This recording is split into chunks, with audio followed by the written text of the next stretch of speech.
Hey guys, it's Anna and welcome to Testing Testers, where I go to the store, ask for a sample and review it for you guys, because you know sometimes we buy before trying and sometimes we try before buying. And for this episode we have the Marc Jacobs Remarkable Foundation by request. And so first things first, if you're new here, I have oily skin and as of now acne prone skin as well.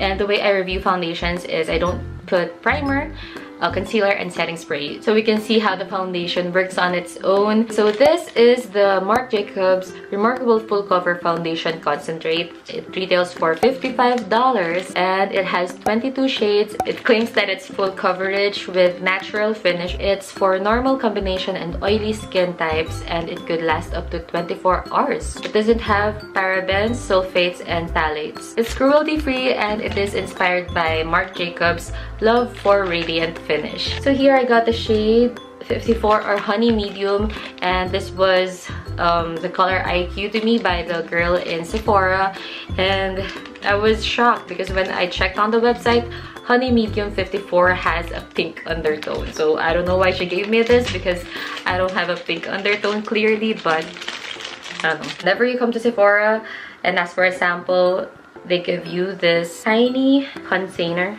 They pretty much put like 10 pumps of the foundation. First of all, it's very liquidy because it's kind of messy already, so I think I have to shake this. And oh, sorry. Ta-da! A damp beauty blender. It's not really my shade, but we'll try to fix that later with the bronzer. So far, you can already tell the radiant finish that they're pushing. Ooh, I hope it's not too oily. So this is 2 layers of the foundation. Ay, ano ba? Ang ganda. But this time, I really have a strong feeling that this is going to be very oily on me because the finish is satin. Dewy satin finish. Look at that. So as for the coverage, I think it is full coverage, but you still need a concealer because it's just a foundation, it's not a concealer. For this side, I'm using an oval brush. So this is the first layer. Let's just jump onto the second layer. Just going to put a little bit here so we can put like a transition. That didn't help. Okay, so this is the second layer of the foundation. It's okay to use a brush with the foundation, but I think you have to fix it with a beauty blender. So on the nose, I could see the brush strokes like that, but we can always fix it with a beauty blender.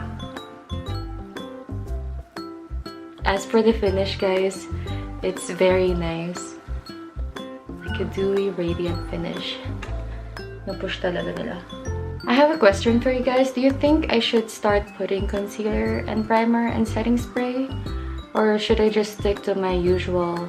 Okay, so as of now, I'm really liking the finish. It's dewy, it's a bit scary because I have oily skin. Trust the RCMA No Color Powder. If you have smile lines or other creases on your face when using this foundation, you have to set it right away because look at what happened here. I didn't set it right away and it already clings on the lines. Hey guys, so this is the look for today. I have my brows, mascara, tight line, eyeshadow, bronzer, and blush on my face. No highlight because I want to see if it oils up later and I don't want to get it confused with the highlighter, so I didn't put highlight. But this is how the skin looks like right now. As you can see, it's still pretty radiant. The coverage is amazing, guys. I know you can see some of the blemishes here, but so far in all of my foundation reviews in general, this has the most coverage. I think I'm not sure. Ooh la la. Okay, I really like it so far. 1:59, almost 2 p.m. We started late. I'll be back, guys, in 4 hours. 5:52 p.m. so almost 6 p.m. Please try to ignore my brows. I have a lot of pimples in my brows right now. I don't know what's happening. So for the past 4 hours, I did not remove the oil on my face. I did not reapply powder, and this is how it looks like. it still has coverage and I'm still pretty impressed. You can see some of the acne marks peeking through already, but it's still pretty covered nicely. The finish is still good. Like, do you see how flawless that is? It's exactly like the finish of Dior after 4 hours, except this is less oily. And guys, it's not cracking out after 4 hours. It didn't cling to my lines. Usually foundations tend to crack on my forehead, but not with this one. Look, it's nice. Like, you know how other foundations crack on the chin area? It's clean. And for the longevity, it's still holding up. Just try to ignore these areas, but I think this is how it looked like before. Let me check. Right here. It's good for oily skin. Like, I know I'm a little bit oily right now, but this is after 4 hours and this is like, I don't even consider this oily. And I'm not going to blot my face yet. I'm going to save that for later after another 4 hours. So guys, I'll be back in 10 p.m. But so far, I'm really liking everything. The coverage is nice. The finish is amazing. The oil control is good. Hey guys, I'm back and it is now 10:12 p.m. So the foundation has been here on my face for 8 hours now. I'm really sweating up a lot. It's really hot tonight. So aside from my brows being a really bad brow day, the only negative thing I can say about the foundation right now as I'm looking at it is less coverage on the acne marks and blemishes and a little bit more oily on the T-zone. But everything else is still fine. If you're wondering, no crackings. Remove the oil on my face using this Gatsby oil clear sheet. I got burnt when I was cooking, so please excuse that. Ta-da! I actually don't know if it's fair to the foundation that I'm removing my oil after 8 hours, because before I used to blot every 4 hours and now somebody suggested that I should blot at the end of the day. Do you think I should blot every 4 hours like I normally do, or just blot at the end of the day? Only the coverage on the other areas, that's the only issue that I have. I'm going to rate the foundation, and of course these ratings are based on my personal experience.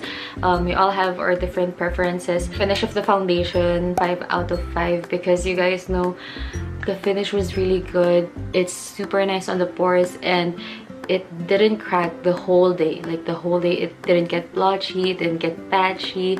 I'm impressed with the finish, honestly. And also the part where the Marc Jacobs was pushing the radiant finish.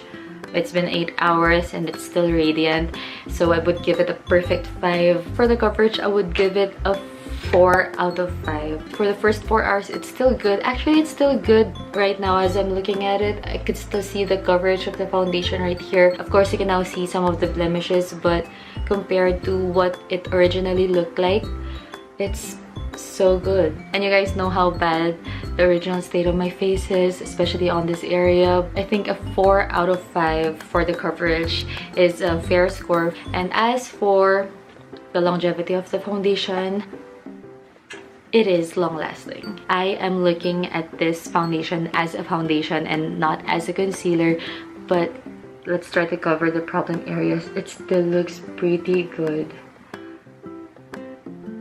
I would give it a 4 out of 5. And as for the oil control, this did a good job in controlling my oil, especially in the first 4 to 6 hours. And I would give it a 4 out of 5 also. Again, this is how much oil I got.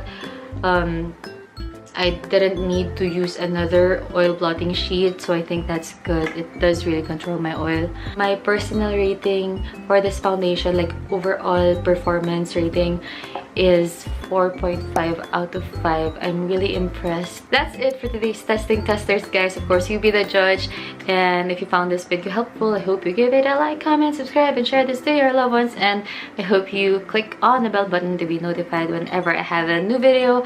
I hope you guys are having an amazing day and be great. Bye. This has a dewy finish.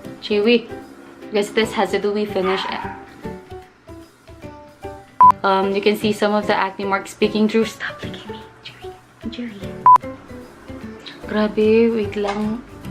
Cut mo na yan na kasi masyado ka nang masaya eh.